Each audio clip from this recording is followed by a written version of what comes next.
Hi, everyone. This is Rob Gray from ASU and the Perception Action Podcast, back with another article review.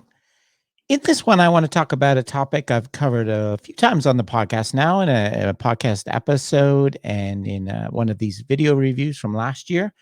That's a really important idea of affordance-based control.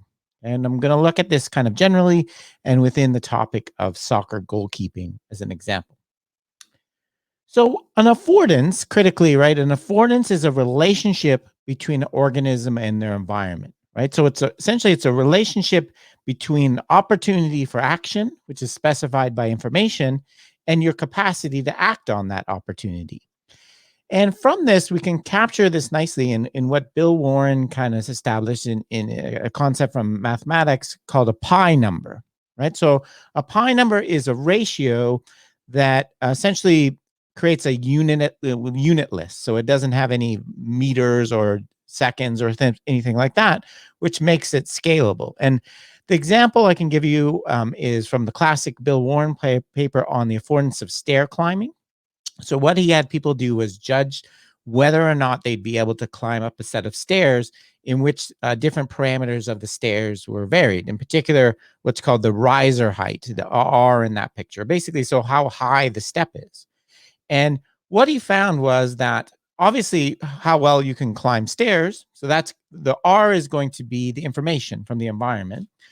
Our action capacity in this case is related to our body dimensions, in particular the length of our leg. The longer your leg, the higher riser height you're going to be able to handle, obviously. So what he found in his study is that the affordance of climbability or stepability was not just related to R, and it was not just related to L. It was perfectly related to the ratio between these two things. The ratio between the information from the R, the riser height, and the capacity of the observer, the leg length, right? So, and this ratio is what's called a pi number, right? Expresses the concept, the basic concept of the affordance, right? The relationship between an organism and their environment.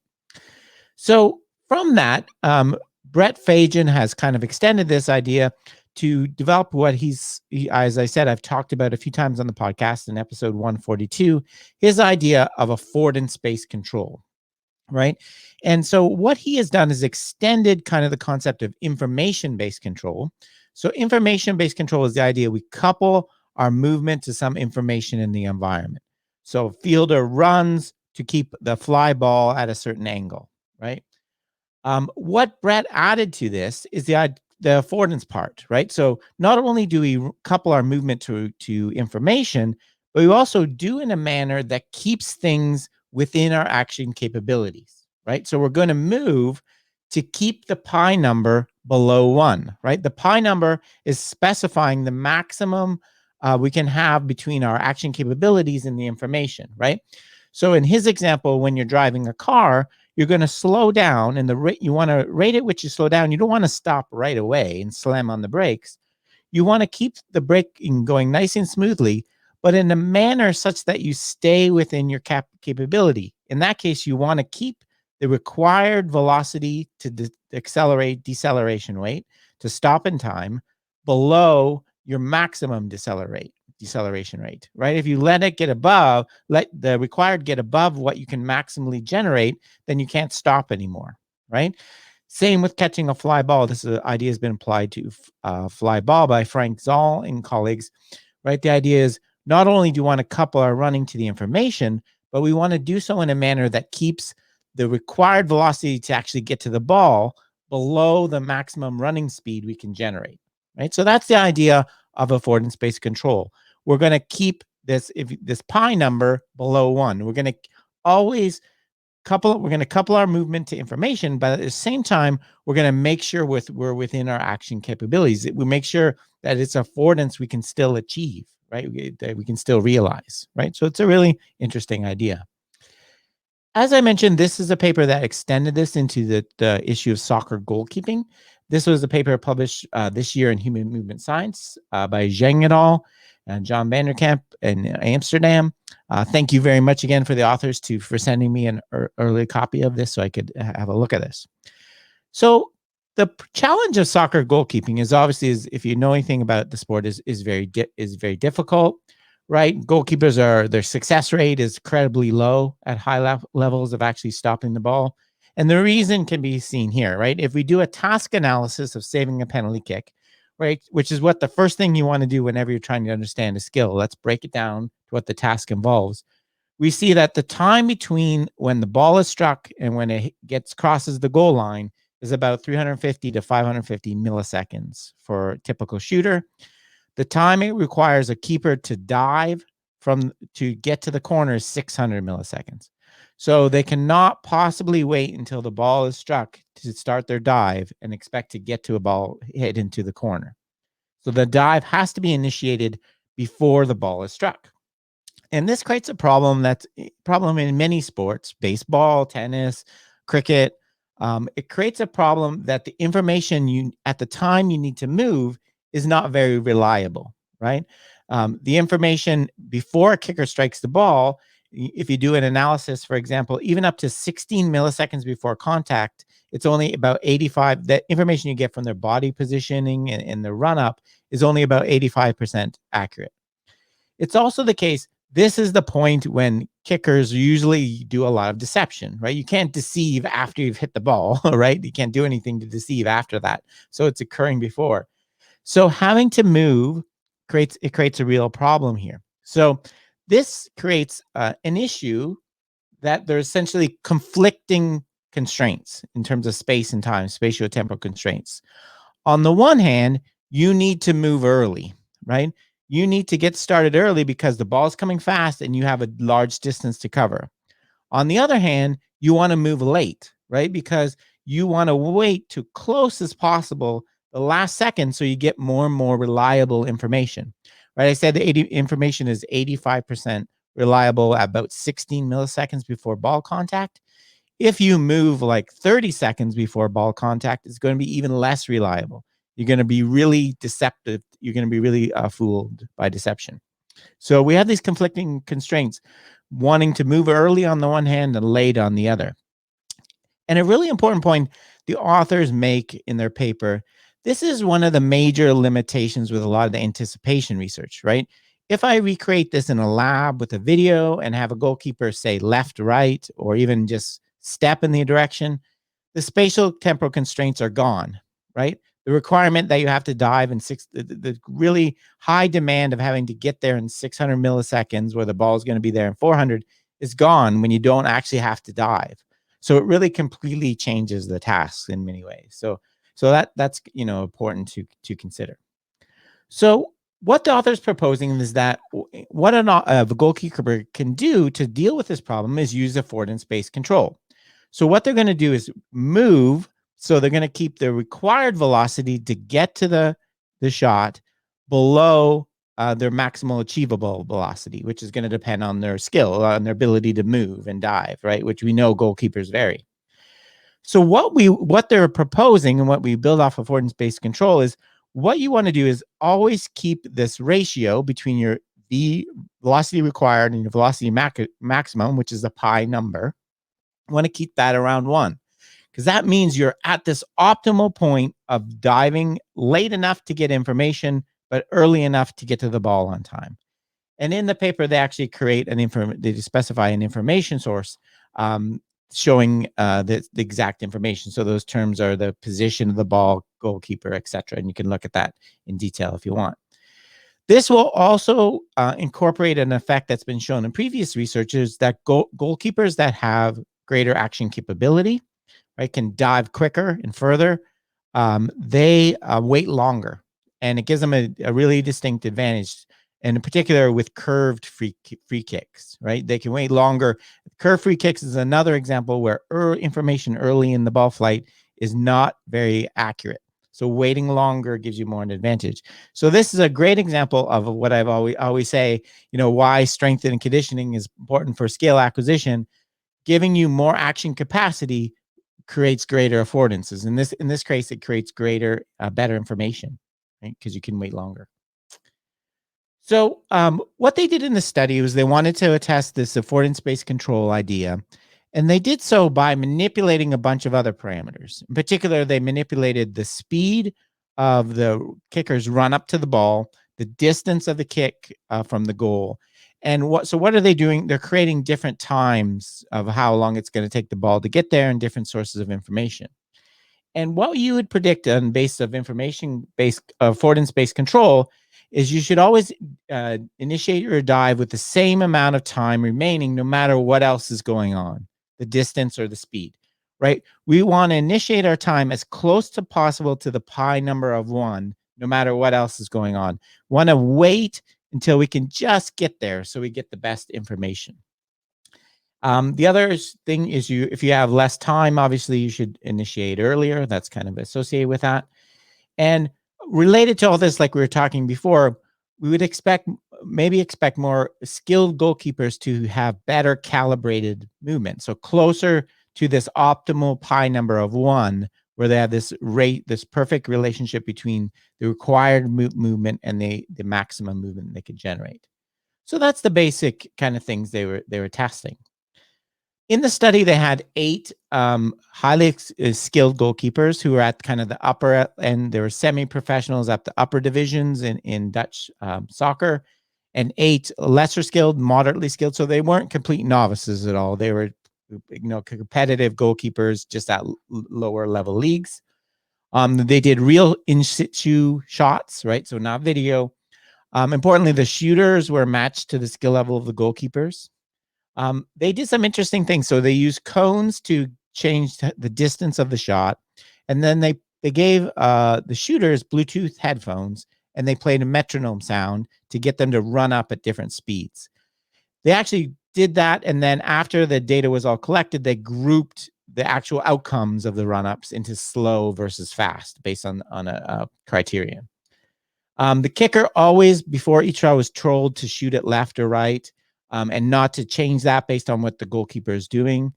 This is what's commonly called a goalkeeper independent strategy, which is doing a shot, the same strategy, not trying to adjust to the goalkeeper. And what research has shown that more skilled shooters actually do that most of the time. Then finally, they measured the action capacities of the goalkeepers. They had them dive towards balls that were hung in the net at the different corners, and they measured how long it took them to get there. Right, so they're measuring the action capacities. And they're going to use this in these shots to measure, at the time at which you dive, calculate those pi numbers, and etc. So what did they find? Okay, so the first thing they find is if you actually look at the performance, the top is the percentage of saves, right? Remember, the shooters were matched to the keepers' skill level. So you wouldn't expect a skill level difference here because the higher skilled are facing tougher shooters. That's pretty much what you see. You do see below is the dives in the correct direction. You do see there does seem to be effect of the run-up direction, in particular for the bottom one. They're diving more in the correct direction at slower run-ups, okay? So something is going on here. This is in terms of that information. They seem to be using the run-up information into time their dive. Next, if we look at the dive onset time, remember for affordance-based control, we would expect this to be the same no matter what else is going on, no matter the run-up speed or anything else, because the optimal strategy in an affordance-based control is always to dive at the last possible moment that you can to maximize the information. And what they find is not consistent with this, really. What they found was, you can see in the bottom, this is the dive onset time. In particular, if you look at the one on the right for the medium skill, if you go across, they're doing it earlier for different distances. There also seemed to be an effect of run-up speed as well. What seemed to be happening, instead of goalkeepers diving at a constant time remaining before that they had of it left, they seem to be starting their time based on a kinematic variable from the shooter. In particular, the time at which their non-kicking leg came down on the ground for the kick, right? So it's kind of an interesting effect there. Probably the most interesting part of the study for me, and I think if you read it, is the calculation of the pi numbers. So the pi numbers, remember, is the relationship between the required velocity and the maximum velocity, the information and action capability. So in this case, it's the required velocity to get to the ball versus the maximum velocity you can generate as the goalkeeper. And what they found was there was evidence of scaling. So people had a fairly consistent pi number. There was also an expertise effect. Participants had in the higher skill group had a pi number closer to 1, but unexpectedly, almost all goalkeepers, you can see the pi number is over 1, right? It's greater than 1, which means they're using suboptimal scaling. They're essentially diving too late, right? In affordance-based control, you always want to keep things within your boundary of your action capability. So you'd always want to keep it under 1, right?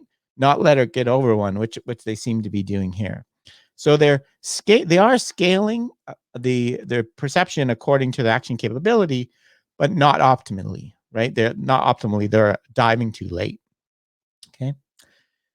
So what did they conclude with it from this? So what you see here is the results seem to be partially consistent with affordance-based control. There's some evidence of scaling.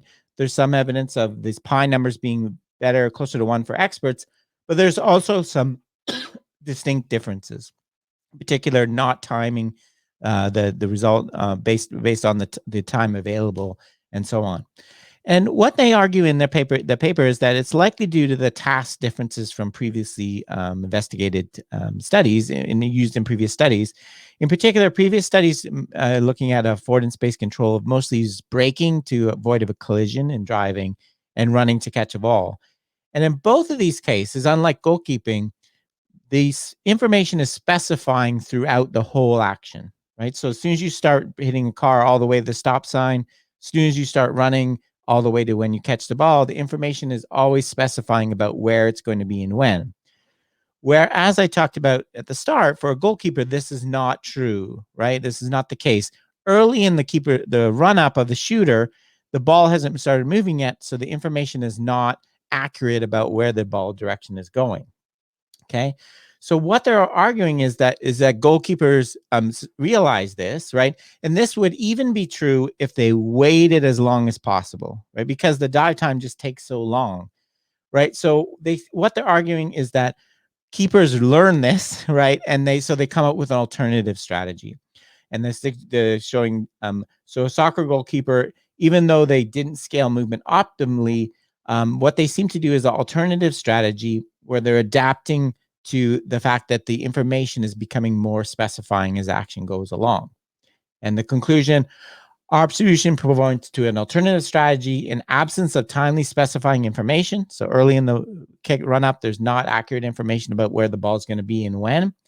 They adapted to timing their movement based on the lead foot kicker's foot hitting the ground, the non-kicking foot. Then, so they've attuned to non-specifying information as the best available of what you have. They also suggest that maybe the goalkeepers that were lesser skilled haven't learned that yet, right? They're still trying to wait too long because it's shown by the even higher pi number, even more above 1. So this is what they're suggesting, and I think is a really interesting conclusion. So it's showing you affordance-based control, when there's kind of changes in the reliability, how specifying the information is, whether specifying or not, is going to change the effectiveness of a strategy. So overall, I think this is a really interesting study. It was really well done. I think it asks a really interesting question, and I like it was done. The only thing kind of I would add to it that I think is different for me, and this is something that I'm discussing a review paper I have about baseball batting, because the same thing happens in baseball batting, right? In baseball batting, you don't need to swing the bat before the ball is released, but you need to start moving before the pitch is released. So you have the same kind of problem because things are happening so fast. And the issue I have with kind of the previous research in baseball, and that's shown in this soccer paper, is specifying for what, right? So, well, the way that I like to think of it is as you go through the action, your intention is changing, right? So, in a baseball swing or a soccer goalkeeper, when I'm talking about just starting movement of my body, I don't need to know exactly where the ball is going at that point, right? So I don't really need fully specifying information about the exact point the ball is going and when it's going to be there, right? All I need is kind of enough information to get me in the ballpark of moving in the right time, in baseball, the right timing, kind of, and in soccer, the right kind of direction and rough timing, right? So what I argue in this paper, you'll see coming out, is that the time at which the kickers, in this case, the the release point in baseball and the kicker foot hitting the ground in the soccer example, that is specifying for what the active goal is to achieve at that point, right? It's non-specifying for the final action, but over the course of the movement, your action is evolving from kind of getting in the right ballpark to doing precise control. So what specifying is information that gives you the action related variable you need. The variable you need is going to change based on the action. So that's kind of the way I think of this. And as I said, when this paper comes out, I'll talk more about this idea. Overall, I think this kind of idea that information goes from non-specifying early in the action is always non-specifying. I think we need to rethink. Okay, that's it for today. In the end, I wanted to mention just a couple things. You can find out everything about the podcast and all I'm doing at perceptionaction.com. I also wanted to give a plug to support. If you like these videos and want to see more of them, please consider supporting me at this Patreon site I presented up there. There's lots of different ways you can support and get bonus content like written transcripts. We also have other videos I do for conferences. We have a monthly meetup of Patreon supporters where just coaches and things talk about different concepts. And also, if you're interested, I offer a thing for one-on-one consulting where we can talk about some of these concepts specific to your sport, and we do kind of professional development as a coach also. So if you're interested in those, please contact me or check out that page. So thanks for joining me, and cheers for now.